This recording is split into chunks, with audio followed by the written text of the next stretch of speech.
Have you heard what just happened to Prince Harry? No, this isn't another tabloid exaggeration. This is real, raw, and terrifying. One moment, he was alive and moving. The next, he was in a situation that shook not just the royal family, but the entire world. Imagine a scene so chaotic, so frightening, that King Charles himself, stoic and composed before the public, was reduced to tears.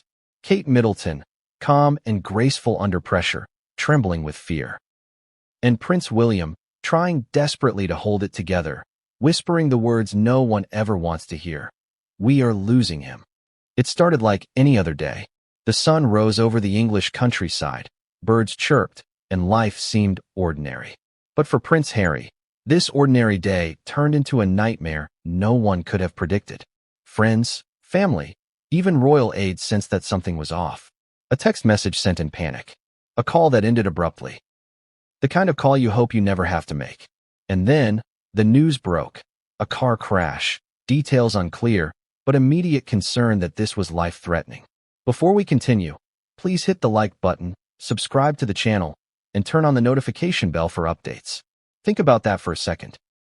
The same man who has faced relentless media scrutiny, battles with mental health, and the pressures of royal duty, suddenly finds himself fighting not a scandal or a story, but sheer survival. And the people who were supposed to be able to shield him, his family, were helpless. It was raw, it was human, and it was terrifyingly public. Why does this matter now? Because this isn't just about a car accident. This is about the fragility of life even within the walls of palaces and public appearances. It's about a family that the world watches, that is often idolized or criticized, facing a moment of vulnerability that cuts through the pomp and pageantry. It's about a man who has been scrutinized, criticized, and celebrated, suddenly forced into a position where his life hangs by a thread. Royal life, as glamorous as it seems, is filled with pressures and scrutiny that are unimaginable to most. But this was different. This wasn't a scandal. This wasn't a leaked interview or a public appearance gone wrong. This was danger in its purest, most physical form. And the public, glued to their screens, could feel the tension and fear in real time. Imagine the shock of thousands as news outlets scrambled to report the crash, social media exploded with speculation, and private family conversations became matters of public curiosity. The lead-up to the accident is as important as the accident itself. Harry had been traveling that day, moving from one engagement to another, juggling responsibilities and appearances. He had been seen laughing in public just hours before the crash, moments that now seem hauntingly ordinary. Those smiles, those waves to the crowd, were the last glimpses of normalcy before chaos erupted. And here's something that might shock you: the location of the crash. It was a stretch of road that had seen incidents before. Locals had warned about it. Safety officials had noted hazards. And yet, the severity of this particular crash defied expectations. Witnesses described a scene of sudden destruction: the screech of tires, twisted metal, shattered glass, the unmistakable smell of burnt rubber and fear. Emergency services arrived within minutes. But even their experience could not erase the terror of the moment. Imagine being on the other end of the phone as the call comes through. The voice on the line trembling, words jumbled with panic. That call was made not just to summon help, but to inform the family of a reality that no one is ever prepared for. King Charles, whose duty has always been to maintain composure, was confronted with an unimaginable fear: the potential loss of his son.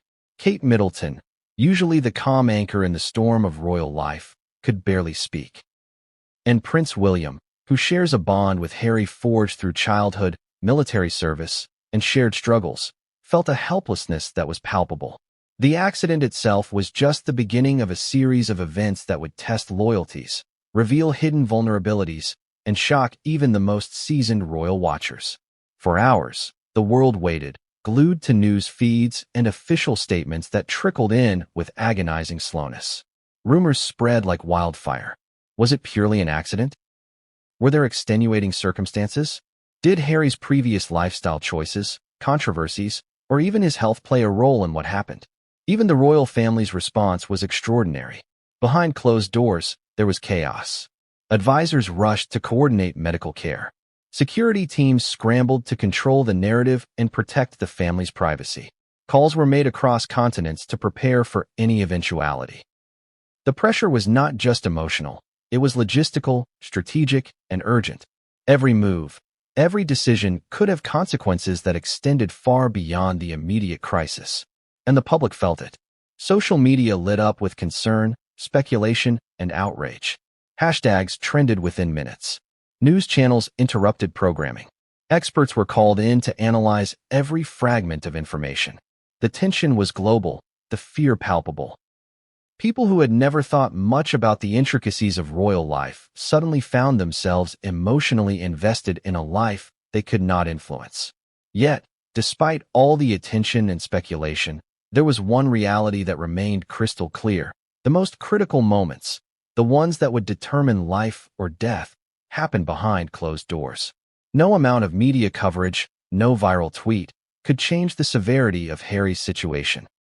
And for those closest to him, the hours that followed were a harrowing mixture of hope and dread. You have to understand the weight of what the family faced. To be publicly loved, publicly scrutinized, and then privately confronted with a crisis that strips away all appearances and leaves raw human emotion exposed is almost unimaginable. The palace, often a symbol of grandeur, became a place of anxious anticipation.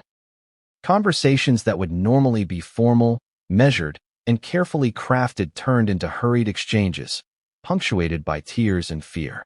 Decisions had to be made instantly, with limited information, and with the understanding that every choice could be permanent. And yet, even in the midst of this, there were moments of humanity. Staff members who had served the family for decades rushed to Harry's side. Friends and family members offered support in ways that were private, unseen, but deeply felt.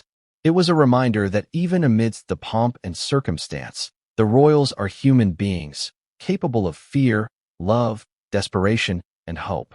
What's truly chilling, though, is that even after Harry was stabilized, the emotional fallout continued. Every phone call, every visit, every public statement was imbued with a sense of fragility. The world watched as the family tried to navigate the aftermath. Reports emerged of whispered conversations in corridors, hurried meetings with doctors, and moments where King Charles, Kate, and William grappled with the weight of reality. The words they spoke, sometimes fragmented, sometimes uttered through tears, painted a picture of a family united in fear, yet still confronted with uncertainty. And here is the question you must ask yourself. What does it mean when someone so protected, so shielded from ordinary danger, suddenly faces mortality in such a dramatic, public way? How does it change relationships, perceptions, and the balance of power within one of the most watched families in the world? These are questions that we will begin to explore, piece by piece, in this story. The story of this accident is not just about the crash. It's about the moments before, the seconds during, and the hours after. The choices made, the decisions deferred, the emotions suppressed, and the fears confronted. And even as the world demanded answers, the most critical truths remained hidden, behind doors locked, voices hushed, and cameras kept at bay. So, we're left with the terrifying, unavoidable question: what happened to Prince Harry? Was this a mere accident, or was there something deeper, something that could have changed the course of his life forever? The answers are coming, but the truth, as always, is far more complicated than anyone expects. It was supposed to be an ordinary day. For Prince Harry, ordinary is a relative term, but this day had started like any other. The sun rose over the English countryside, casting a gentle glow over the winding roads he would soon travel. Birds chirped, the air was crisp, and life carried on with its quiet rhythm. But by the end of the day, nothing would be ordinary ever again. Have you ever had a day that starts like any other, only for it to spiral into chaos in a matter of minutes? That's exactly what happened to Harry, though no one could have predicted the scale of what was about to unfold. Friends who saw him earlier in the day described him as upbeat, even laughing at moments, interacting with staff and security in his usual composed but playful manner. He made casual jokes, waved to his entourage, and smiled at cameras without the slightest hint of the storm that was approaching. By mid-morning, Harry had left his residence, traveling to what seemed like a routine engagement. But behind that carefully orchestrated itinerary, tension was quietly building. In the days leading up to this, there had been subtle signs of strain. Messages left unanswered, calls that ended abruptly, advisors exchanging furtive glances. The kind of unease that doesn't make headlines, but is felt by those closest to the situation. And on that morning, that undercurrent of tension was about to collide with fate in a way that no one could anticipate. The road Harry was traveling had a reputation, though few outside of local authorities paid it much attention. It twisted through rolling hills, flanked by dense trees and narrow lanes. In the past, minor accidents had been reported. Usually cars skidding on wet surfaces, a tree branch falling, or drivers misjudging a turn. But this road, picturesque as it appeared, had a history of hidden danger, and on that fateful day, those dangers would converge in a terrifying sequence. As he drove, security personnel rode alongside, trained to respond to every conceivable emergency, from a sudden medical crisis to a public confrontation. But there are moments when even the best trained security cannot prevent calamity. 1 second, Harry was navigating the road, calm and collected. The next, the vehicle lurched unexpectedly. Witnesses later described hearing a sudden screech, a crash against metal, the grinding of brakes that weren't enough to stop the inevitable. In those moments, time seems to stretch and compress simultaneously. Seconds feel like minutes, yet minutes flash by in the blink of an eye. For Harry, the moments before the crash were a blur of motion, sound, and instinctual reaction. His training, his experience, his reflexes were all called upon in ways no one could have rehearsed. But accidents, by their nature, often happen faster than anyone can respond. And this one was no exception. At the same time, back at the palace, unease had begun to ripple through the household. A message had been sent in urgent haste. Someone noticed a missed call. A text message that simply said, "Emergency. Harry." Those few words, brief and stark, were enough to spark alarm. Staff rushed to contact security and medical teams, while senior aides scrambled to relay information to the royal family. King Charles, upon hearing of the potential incident, reportedly dropped everything. Kate Middleton, always the composed anchor, felt her stomach tighten. Prince William, who shared a lifelong bond with Harry, braced himself for news that no one wishes to receive. And then, the reports began to trickle in. Initial descriptions were confusing, contradictory, and frightening. Some claimed the car had overturned. Others reported a collision with roadside obstacles. Witnesses described seeing Harry emerge, dazed and shaken, yet the full gravity of the situation was not immediately clear. Emergency crews arrived with lights flashing, sirens wailing, moving with a precision honed through countless drills. Their focus was laser-sharp, but even their expertise could not erase the fear of what awaited them inside the vehicle. Have you ever wondered what it feels like to watch someone you love fight for their life, knowing there is almost nothing you can do? That is the weight that bore down on the royal family that morning. King Charles, usually reserved, reportedly held his head in his hands, struggling to process the information. Kate, trying to maintain composure for those around her, felt an ache that went deeper than physical pain. William, standing by, whispered to himself, "We're losing him," a phrase that would haunt the hours to come. The accident itself is difficult to describe without sounding surreal. The vehicle sustained severe damage, though remarkably, Harry survived the initial impact. Emergency responders had to extricate him carefully, each movement measured to avoid further injury. Observers later remarked on the precision and urgency of the operation, likening it to watching a high-stakes medical procedure unfold in real time. Yet, even as Harry was stabilized and transported to a nearby medical facility, the emotional toll on those involved was only beginning. The moments immediately after the accident were filled with a surreal mixture of relief and terror. Relief that he was alive, terror at the unknown consequences of the crash. And for the royal family, those emotions were magnified 100-fold. Calls were made across the country, messages sent to advisors, and contingency plans activated. Each decision carried weight, with implications that extended far beyond the immediate crisis. There are details that emerged later, fragments pieced together from multiple sources, that hint at just how precarious the situation was. Harry had reportedly been conscious during the extraction, aware enough to respond to questions, but weak and disoriented. He asked about the family, about the public, and about what would happen next. These questions, simple yet profound, underscored the human reality of the event. Here was a man, a prince, a public figure, confronting mortality in a way few ever experience. Meanwhile, back at the palace, the family waited, their emotions raw and unfiltered. Security and advisors provided updates in measured tones, but even the most composed among them struggled to maintain calm. Every update brought a new wave of anxiety. Was he stable? Were there internal injuries? Would he survive the night? The unknown is a powerful force, capable of eroding even the strongest resolve, and it gripped the family with a relentless intensity. The world outside, of course, could only watch and speculate. News outlets interrupted programming. Social media platforms lit up with hashtags, posts, and theories. Some were accurate, many were not. But the sheer volume of public interest reflected the unique intersection of celebrity, royalty, and tragedy. Millions were emotionally invested, yet powerless to influence the unfolding events. In those first hours, every moment was critical.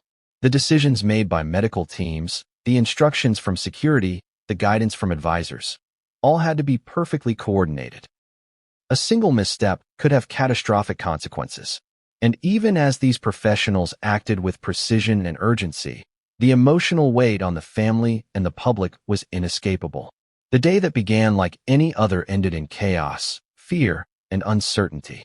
The road that Harry had traveled, the engagement he had been attending, the hours leading up to the accident, all became points of intense scrutiny in the aftermath. How could something so sudden, so catastrophic, occur on a seemingly normal day? What forces, what moments, what decisions led to this crisis? And perhaps most chilling of all is this. Even after the immediate danger passed, the ripple effects had just begun. Relationships would be tested. Trust would be questioned. The balance of power within the family and the perception of the monarchy itself would face scrutiny. Harry's accident was not just a physical event. It was a turning point, a moment that would echo through the lives of everyone involved and through the public consciousness. The first reports that trickled out to the public were fragmented, inconsistent, and terrifying. Some said it was a minor accident, a fender bender on a slippery road. Others whispered about a high-speed collision.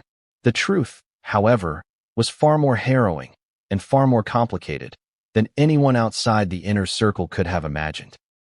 Have you ever wondered how quickly life can change in the blink of an eye?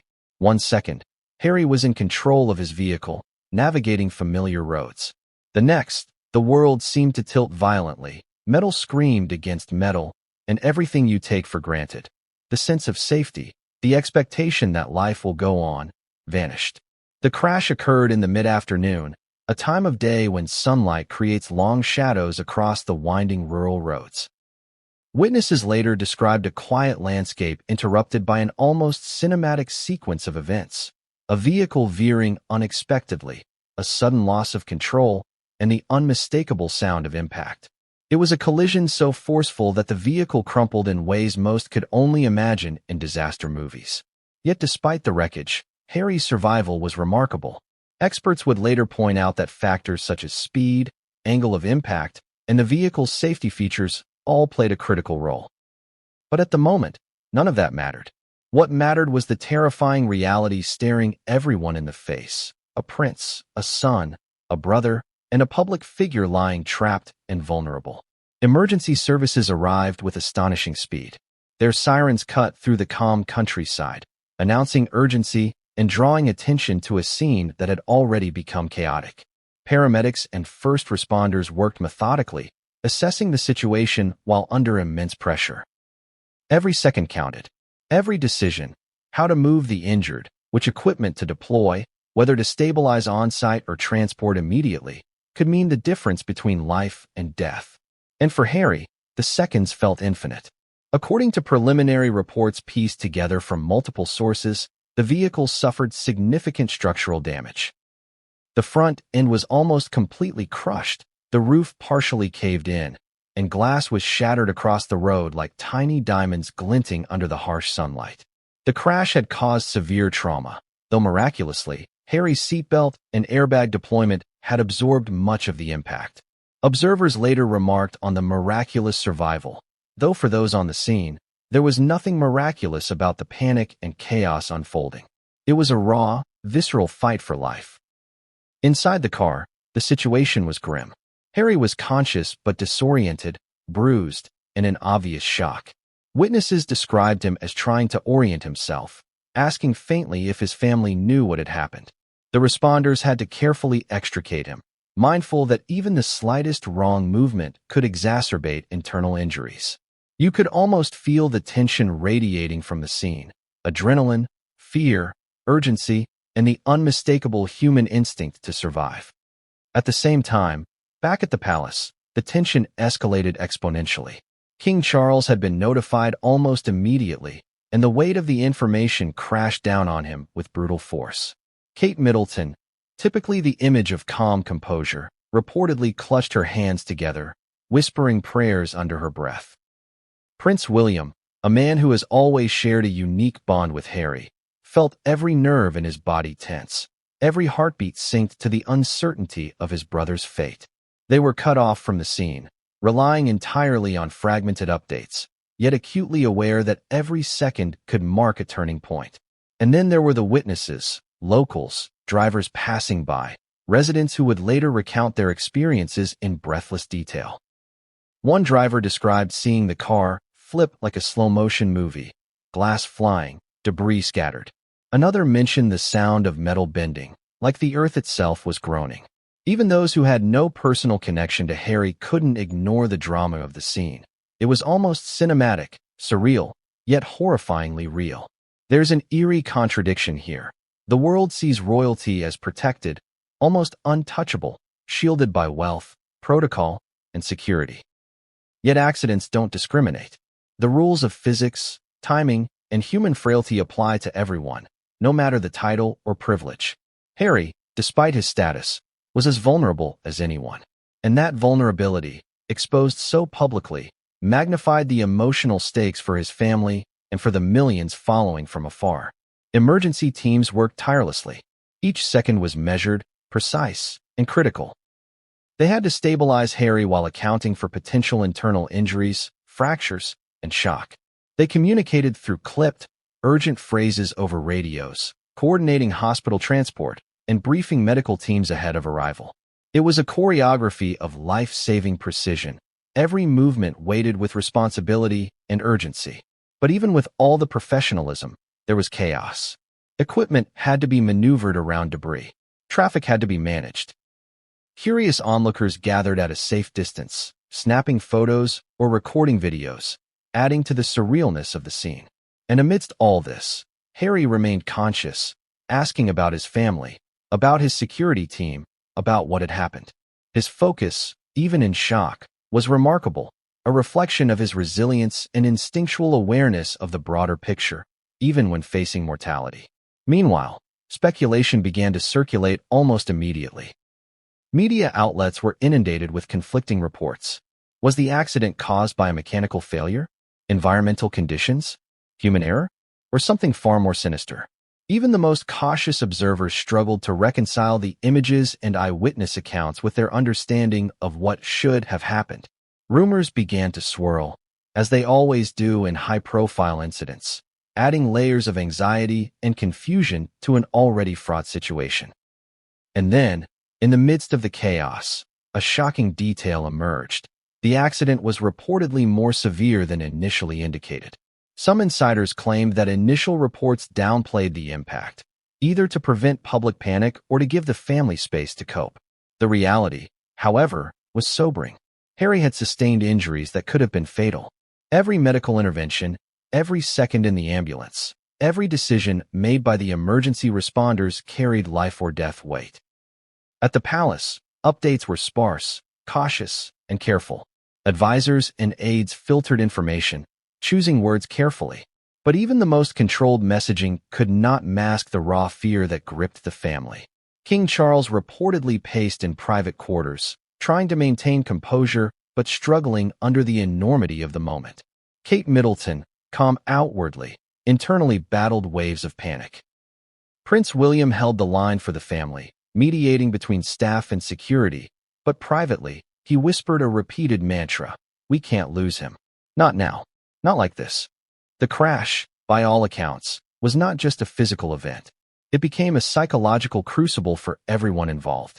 Harry, confronting mortality in the back of a damaged vehicle, was forced to process vulnerability, fear, and uncertainty.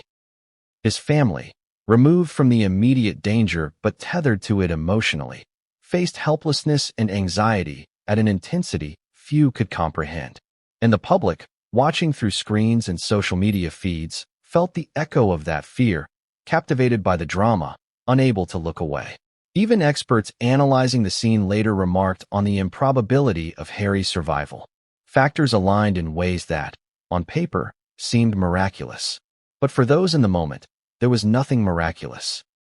Only the harrowing reality of chaos, human fragility, and the will to survive. And as Harry was carefully lifted onto the stretcher and rushed toward the awaiting ambulance, the world held its collective breath. But the story didn't end with the crash itself. The real drama, the heart-wrenching and shocking elements that would capture headlines and dominate conversations, was only just beginning. How the royal family would react, how Harry would confront his injuries, and what the accident revealed about vulnerability, loyalty, and public perception. These were the elements that would shape the narrative in ways no one could predict. And the most chilling thought of all, even with emergency care, with trained professionals at every turn, and with the world watching, the outcome remained uncertain. One wrong turn, one misjudged movement, one delayed intervention. And the consequences could have been catastrophic. The moment the call came through, the palace changed. Instantly, the familiar rhythms of a royal morning, breakfasts, briefings, official meetings, vanished in a heartbeat. Every clock ticked louder. Every footstep seemed to echo. King Charles, Kate Middleton, and Prince William were confronted with information that would pierce even the strongest public facade. Prince Harry had been in a serious car accident. Have you ever received a call that stops your world cold? A single sentence that rewrites everything you thought was certain? That's exactly what happened to the royal family that afternoon. The message was simple, clinical even, yet devastating. Emergency. Harry has been in a crash. Conditions unknown. King Charles, whose public composure is legendary, immediately felt the gravity of the situation. In private, advisors reported seeing the weight of shock settle visibly on his face. His mind raced through decades of parental instinct, training, and awareness of what could go wrong in any crisis. Yet this wasn't a crisis that could be managed with diplomacy, public statements, or carefully rehearsed appearances. This was his son, his child, fighting for his life. And for a moment, all the protocols, all the pomp, all the procedures felt meaningless. Kate Middleton, often the calm anchor of the family, felt something she rarely experienced: helpless panic. Her hands trembled as she tried to steady herself. Her thoughts flashed across 1,000 possible scenarios. What if he doesn't make it? What if the injuries are worse than reported? How do you prepare for the worst while hoping for the best? Publicly, she maintained poise, but privately, fear clawed at her chest. She whispered prayers, muttering under her breath, her mind replaying every memory of Harry, every smile, every shared laugh. Prince William, standing beside them, was equally stricken. The bond between brothers had been forged in childhood adventures, military service, and the intense glare of public scrutiny. William understood Harry's resilience, his courage, and his stubbornness, but he also knew the fragility that lay beneath. Every second that passed without clear information intensified the fear, the helplessness. William reportedly gripped the arms of his chair, muttering quietly, "We're losing him. We can't lose him." The palace staff went into overdrive, balancing protocol with panic. Advisors and aides coordinated calls with medical teams, security forces, and emergency contacts. Every update was carefully filtered, measured, and yet, despite the professionalism, the human emotion leaked through. One advisor later described the atmosphere as tense beyond anything I've ever seen, with fear running like electricity through every corridor. Outside, the world was beginning to notice. Royal watchers, journalists, and social media users sensed something was wrong even before official statements were released. But inside the palace, there was no time for public perception. The focus was singular: Harry's survival. Every heartbeat mattered, every second was counted, and every decision carried immense weight. And then, the first details started to emerge from the medical teams. Harry had been conscious but disoriented. He was physically injured, yet shockingly coherent for someone who had just survived a violent accident. Security and medical personnel provided updates in clipped tones over encrypted lines, balancing the urgency of information with the need for accuracy. Even a minor miscommunication could provoke panic or misinformation. What made the situation even more distressing for the royal family was the uncertainty. Initial reports could only describe the physical damage, the extraction, and the transportation to the hospital. Internal injuries, neurological trauma, and long-term complications were unknown. And while medical teams acted with the utmost professionalism, there is always an element of unpredictability in accidents of this severity. King Charles reportedly attempted to remain composed, but at intervals, he could not contain his fear. A man so accustomed to managing public crises found himself powerless before the private fear for his child. Kate and William shared that same terror, each reacting in ways that were instinctive, primal, and human. The palace, often a symbol of calm and control, became a hive of whispered panic, hushed phone calls, and tense anticipation. Security protocols were heightened immediately. The family's private residence was locked down. Only essential personnel were allowed access. Every incoming message was screened. Even trusted staff could not be fully relied upon to avoid unintentional leaks. And in a situation where rumors spread faster than facts, every precaution mattered. But while security acted swiftly, the emotional turmoil could not be contained. King Charles reportedly requested immediate updates every 15 minutes, pacing through private corridors. William took responsibility for coordinating with medical teams, ensuring the hospital had all necessary resources ready for any complications. Kate Middleton alternated between making supportive calls and retreating to quiet moments of reflection. They were united by fear, bound by love, and yet each grappling with personal reactions to trauma. The complexity of the family dynamic intensified the emotional strain.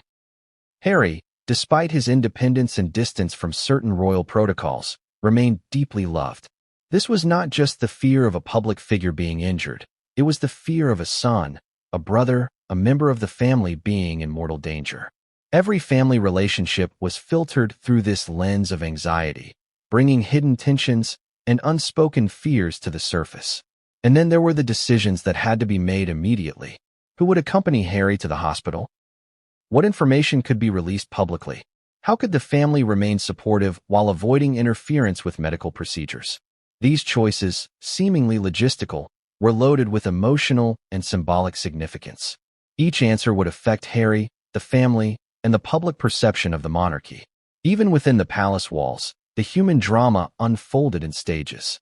Some staff remained stoic, performing their duties with quiet professionalism. Others were visibly shaken, whispering to each other in the hallways. Advisors tried to maintain calm, balancing the need for composure with the palpable fear permeating the building. The air was thick with tension, almost tangible, as everyone awaited news that could shift from hopeful to devastating at any moment. The emotional weight was compounded by the public attention. In today's world, information travels instantly. Rumors, images, and speculative reports began circulating on social media platforms. Though the palace attempted to control the narrative, the reality of Harry's condition became a subject of global discussion within minutes. And as the family grappled with uncertainty, they were also acutely aware that the world was watching, analyzing every facial expression, every movement, every word. Have you ever wondered what it's like to balance personal anguish with public scrutiny? That was the reality for King Charles, Kate, and William. Every decision, every gesture, every glance carried a double weight: personal fear and public expectation. Maintaining composure became an almost impossible task, yet failing to do so could intensify panic outside the palace. As hours passed, updates slowly arrived from the hospital.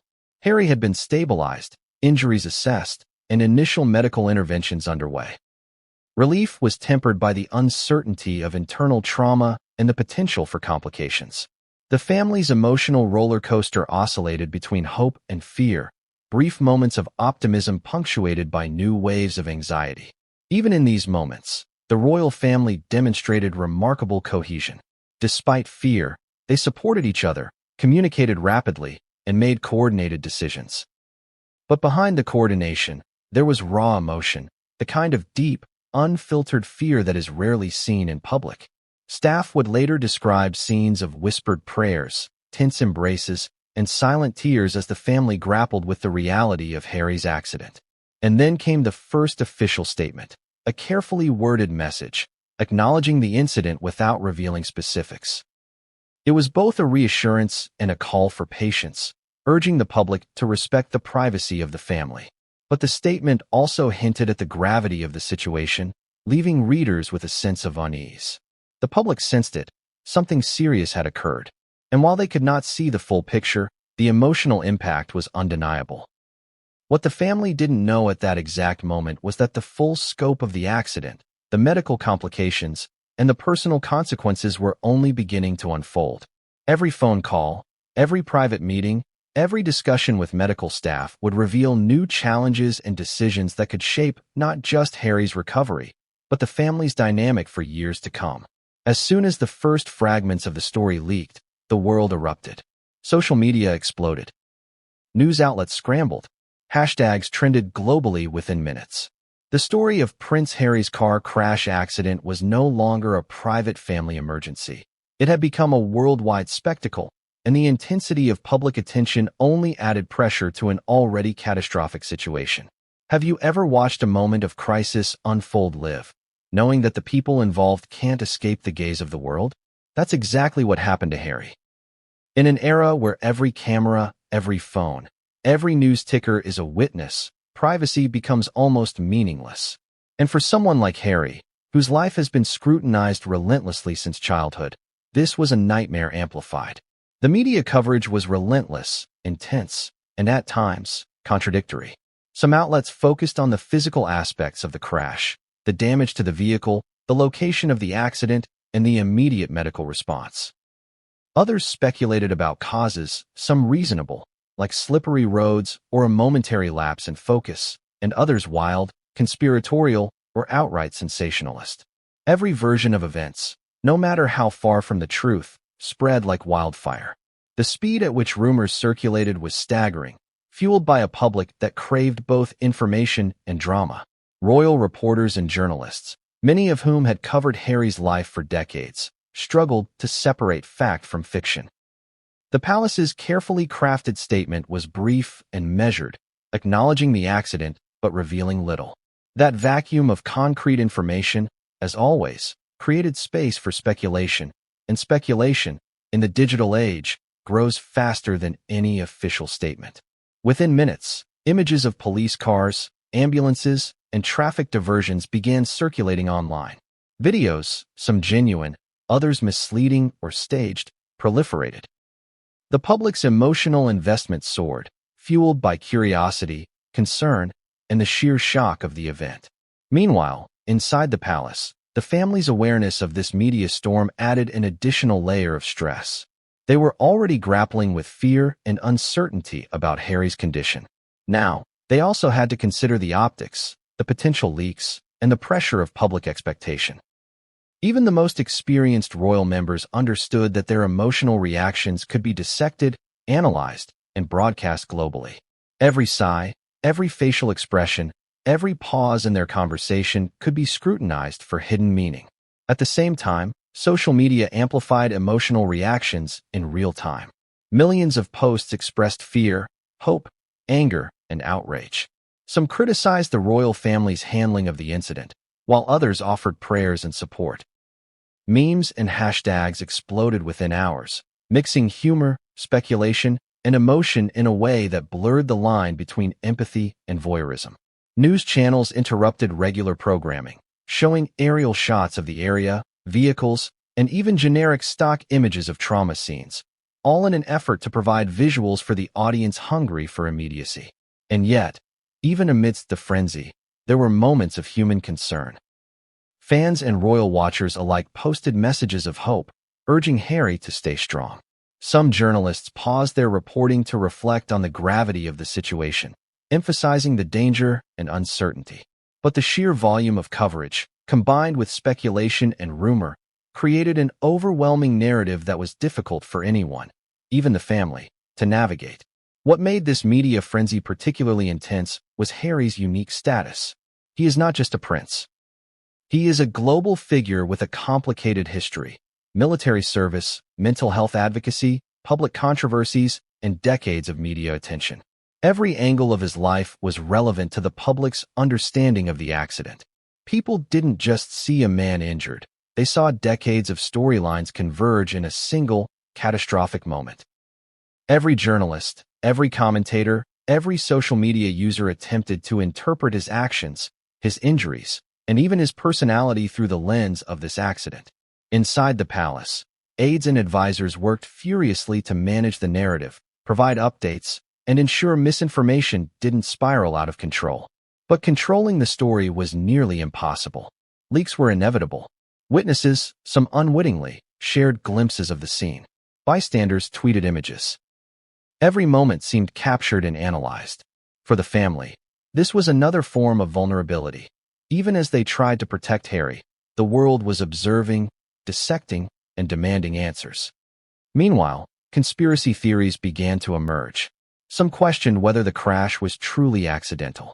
Others speculated about the involvement of outside parties, political motives, or even threats linked to previous controversies in Harry's life. While most of these theories were baseless, their existence fueled anxiety, both in the public and within the family. Each new rumor required careful monitoring, and the palace had to balance the truth with the need to maintain calm and privacy. Public emotions mirrored the chaos. Millions felt shock, fear, and a desire to act, even if that action was limited to posting online, sharing updates, or sending messages of support. There was a collective holding of breath, a sense that the fate of a single person could dominate global attention in ways that few other events could. Every update was dissected. Every pause in communication led to speculation. And every new report, accurate or not, deepened the uncertainty surrounding Harry's condition. In this environment, the royal family's own anxiety intensified. They were not only concerned for Harry's life, but also aware of how the public perception of the monarchy could shift in response to this crisis. A family accustomed to managing scrutiny now faced scrutiny in a context that was deeply personal and terrifyingly public. Their emotions, fear, hope, anguish, love, were filtered through the lens of media attention, leaving no room for privacy or private grief. The combination of physical danger and public exposure created a pressure cooker of emotion. Even small developments, Harry's initial stabilization, reports of his responsiveness, or updates from medical teams, were magnified. Relief was fleeting. Fear returned quickly, fueled by speculation and incomplete information. And in every moment, the family had to navigate their private emotions while maintaining a level of composure for both staff and the world outside. Experts analyzing the media response later remarked on the intensity of the coverage. They noted that in the age of instant information, public anxiety could spread faster than the actual events on the ground. Emotional contagion was real, and Harry's crash exemplified it. Fear, concern, and speculation propagated globally in minutes. The public, while geographically distant, was emotionally entangled with the family's crisis in a way that previous generations of royals had never experienced. And yet, in the midst of this whirlwind, small glimmers of humanity emerged. Messages from friends, private supporters, and individuals with personal connections to Harry offered genuine concern. The family received words of hope and encouragement, even as the media storm raged outside. These moments, fleeting though they were, reminded everyone involved that amidst the chaos, there were still elements of compassion, empathy, and connection. But while the public and the press debated, speculated, and shared theories, the truth of the accident, the exact injuries, the medical interventions, and the private moments of fear remained hidden behind closed doors. The world saw fragments. The family felt the entirety. And the tension between these realities created an almost unbearable pressure. The palace, despite its centuries of protocol and crisis management experience, found itself navigating uncharted territory. A royal injured in a potentially life-threatening accident, the family paralyzed with fear, and the global public demanding immediate answers. This was unprecedented in its scale and emotional intensity. Every decision, from who spoke to the press to what details were released, carried immense weight. And while the palace worked tirelessly to manage the situation, the media frenzy was only escalating, threatening to overwhelm even the most carefully constructed plans. And then, just when the world thought it had a grip on the story, reports began to surface that hinted at complications.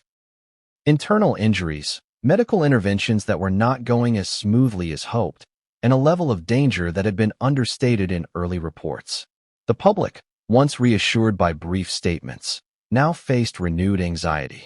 The family, still processing the initial shock, was forced to brace for another wave of fear, uncertainty, and emotional strain. But the media was only the beginning. The real drama, the decisions, revelations, and confrontations that would test the family's bonds and Harry's own resilience, was about to begin. The world could watch, comment, and speculate, but it had no idea of the depth, complexity, and intensity of what was unfolding behind closed doors. Even after the crash, the most dangerous elements of the situation were not visible. The wreckage had been cleared. Harry was on his way to the hospital, stabilized. The world breathed a cautious sigh of relief. But behind the scenes, a hidden danger lingered, one that threatened not only Harry's physical recovery, but also the emotional and psychological well-being of everyone involved. Have you ever considered that sometimes the real danger isn't the obvious one? The accident, the screeching metal, the shattered glass, was terrifying enough. But what the public didn't see was the cascade of consequences that could unravel in the hours and days afterward. It's one thing to survive a physical crash. It's another to navigate the invisible hazards that follow. Internal injuries, undetected trauma, delayed medical complications, and the hidden pressures that could break even the strongest people. As Harry was carefully transported to the hospital, doctors and paramedics quietly noted something that alarmed them. On the surface, his injuries seemed stable, yet there were signs that suggested deeper internal trauma. Subtle bruising patterns, irregular heart rate readings, and slight neurological indicators hinted at internal bleeding. This was the kind of danger that doesn't manifest immediately. It's silent, insidious, and lethal if not addressed with precision. Every minute mattered. Every step, from initial assessment to the surgical room, had to be flawless. Back at the palace, King Charles, Kate, and William were briefed in fragments, each update measured to convey hope while preparing them for the possibility of devastating news. The tension was unbearable. Even the most routine detail, how Harry responded to oxygen, his pulse, his alertness, was magnified into a potential crisis. For them, the danger wasn't just the accident itself, it was the uncertainty, the lurking threat that could strike even as he appeared to stabilize. What made this hidden danger more alarming was Harry's own resilience and instinct to push through pain. Those who knew him well understood that he would likely try to downplay discomfort, answer questions reassuringly, and mask the severity of his condition. That stoicism, admirable under normal circumstances, could be deadly in a situation where subtle signs were the difference between life and death. Medical teams had to fight not only the physical consequences of the crash, but also Harry's instinct to act as if nothing had happened. Meanwhile, advisors at the palace worked tirelessly to manage the hidden psychological danger. Trauma, shock, and stress can manifest unpredictably. Harry's exposure to danger, coupled with years of public scrutiny, created a volatile emotional cocktail. Any misstep, any lapse in mental health support, could exacerbate physical recovery or create long-term complications. Psychologists and trauma specialists were quietly consulted, ensuring that Harry had both medical and emotional support. And then there was the hidden danger of external interference. With global attention riveted on the accident, the possibility of misinformation, leaks, or even deliberate exploitation became real. Every conversation, every update, every movement was potentially public. The royal family had to navigate these threats while simultaneously supporting Harry's recovery. Security teams, medical staff, and advisors coordinated at an unprecedented level, balancing privacy, safety, and media management. But the emotional hazards were just as severe. Reports indicated that even brief updates to staff or family could trigger overwhelming waves of fear. King Charles, Kate, and William were forced to manage their own emotional responses while remaining pillars of support for Harry. This invisible danger, the psychological strain, was relentless. It crept into every interaction, every decision, every whispered phone call. The stakes were not only life or death, but also the potential unraveling of composure and clarity when they were needed most. One of the most insidious aspects of this hidden danger was its unpredictability. Complications could arise suddenly: a shift in internal bleeding, a drop in blood pressure, or a delayed shock response. Medical teams remained on high alert, performing constant monitoring and preparing contingency plans for every scenario. For Harry, every movement, every intake of oxygen, every response to stimuli was being meticulously analyzed. Even the family's private communication was fraught with risk. Every phone call had to be carefully considered, not only for content, but for timing. Hearing Harry's voice, while reassuring, could trigger panic if accompanied by pain or distress. Silence, while safer, could intensify fear and uncertainty. Navigating these hidden dangers required a level of strategy and emotional intelligence that few civilians could imagine. And then, as Harry underwent initial evaluations, doctors uncovered a detail that escalated concern. A complication that could have gone unnoticed without advanced imaging and precise diagnostics. It was subtle, not immediately life-threatening, but if ignored or mismanaged, it could spiral rapidly. This revelation prompted the medical team to shift priorities, allocate additional resources, and prepare for interventions that would test both Harry's body and the family's emotional endurance. The hidden danger wasn't just physical or medical. It was social, psychological, and relational. The family faced difficult decisions about who could visit, what information to release, and how to maintain composure under intense scrutiny. Advisors reminded them that public perception could influence not only Harry's immediate privacy, but also the long-term reputation of the monarchy. Every gesture, every facial expression, every brief statement was being interpreted by millions, amplifying emotional strain. Have you ever wondered how trauma compounds when it's public as well as private? For Harry and his family, the stakes were magnified exponentially. The world watched every step, every minute, and every update, and yet the true danger, the subtle, creeping threats that could turn a near-miraculous survival into tragedy, was hidden behind closed doors. And as night fell, bringing an eerie stillness to the hospital and palace alike, the family faced another hidden threat: time itself. Healing, stabilization, and decision-making all relied on rapid response, but fatigue, stress, and emotional exhaustion were relentless. King Charles, Kate, and William had been awake for hours, navigating updates, calls, and logistics, yet the physical and mental strain could compromise judgment. The hidden danger of exhaustion became an invisible adversary, threatening to undermine even the most coordinated efforts. Amidst all this, Harry's condition remained precarious. The visible injuries were only the tip of the iceberg. Beneath the surface, subtle complications could emerge at any moment. The family, the medical team, and the palace staff had to maintain vigilance, balancing hope with preparedness for worst-case scenarios. Every heartbeat, every breath, every fluctuation was critical.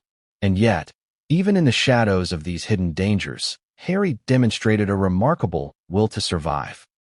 His strength, resilience, and instinct to fight not only for himself, but for his family created moments of hope amidst fear. But those moments were fragile, fleeting, and could vanish the instant a hidden threat materialized. What the family didn't yet realize, and what the world could not see, was that the most shocking, unexpected danger was still ahead. A revelation that would shake them, test their bonds, and force decisions that no one could have anticipated.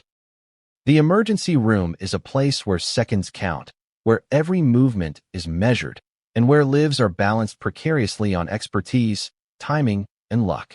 For Prince Harry, the journey from the roadside to the hospital was only the beginning.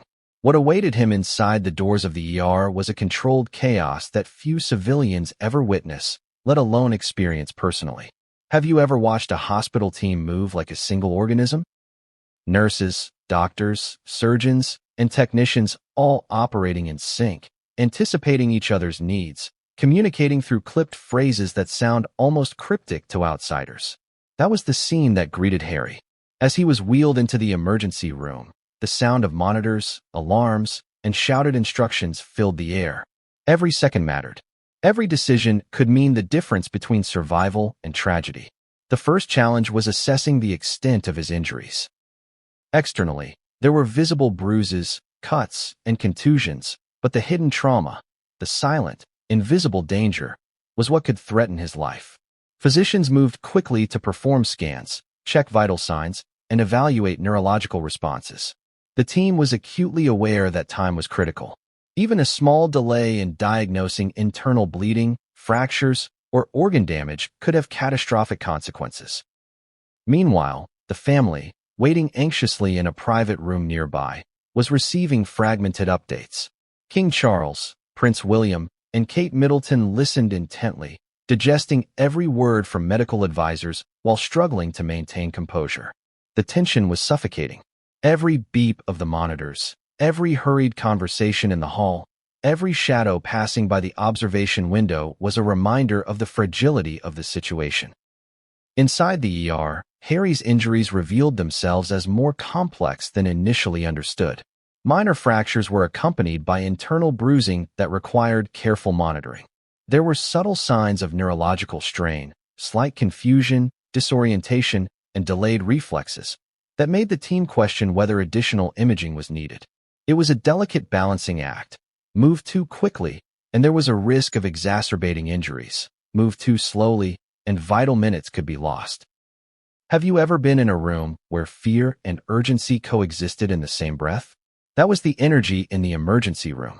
Doctors worked methodically, yet every glance, every motion, carried the weight of life or death. Nurses checked 4 lines, monitored blood pressure, and coordinated with specialists who were already prepping surgical equipment. The atmosphere was electric, every second a pulse of tension. For the royal family, the ER became a pressure cooker of emotion. King Charles, usually a figure of steady authority, was visibly shaken. His hands clenched and unclenched, his mind running through every possible scenario, every contingency plan. Kate Middleton maintained a veneer of calm, but her eyes betrayed deep concern, darting to the monitors and every staff member who emerged. Prince William, often the anchor of rationality in crises, alternated between pacing, whispered conversations with advisors, and quiet prayers. Every update, however brief, sent waves of emotion through the room. But tension in the ER was not confined to the family.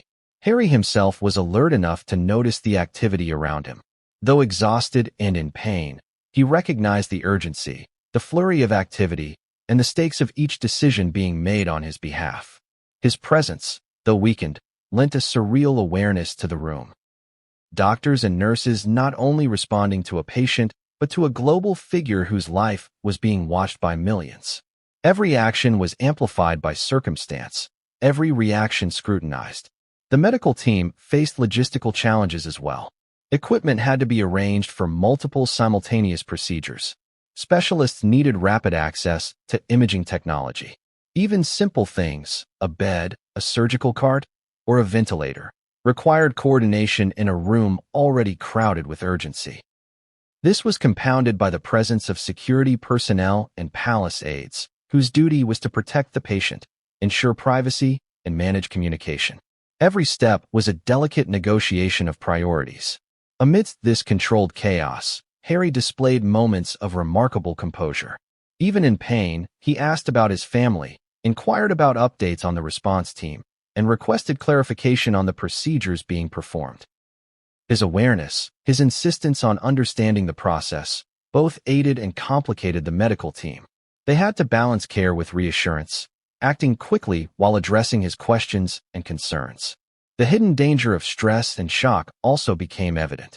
Even stabilized patients can experience sudden drops in blood pressure, irregular heartbeats, or panic responses that interfere with treatment.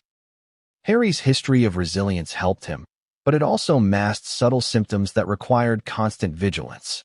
The team monitored not only his injuries, but his psychological state, knowing that fear and adrenaline could dramatically influence recovery. And then, a complication arose that sent a ripple of tension through the room, a subtle change in vital signs. Heart rate spiked unexpectedly. Oxygen levels fluctuated. The medical team responded immediately, checking lines, administering medication, and recalibrating monitors. Every second was critical. Even the slightest hesitation could have catastrophic consequences. The family, watching anxiously from the observation area, felt every heartbeat, every pause, every urgent word. The media, of course, was unaware of these precise moments, but rumors and speculation began to build.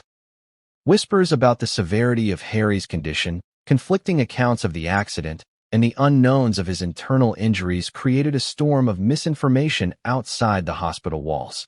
Inside, every distraction had to be minimized, every word carefully chosen. Communication was filtered, limited, and deliberate. The pressure of public scrutiny only added to the emotional intensity. Have you ever considered the psychological weight of being both a patient and a public figure? For Harry, this was a dual challenge.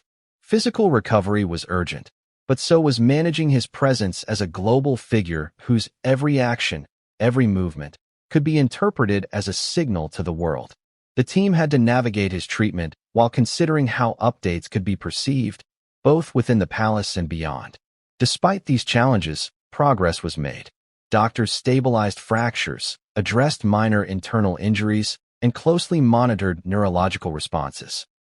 Yet the tension never fully subsided. Every improvement was fleeting, every success tentative. The emergency room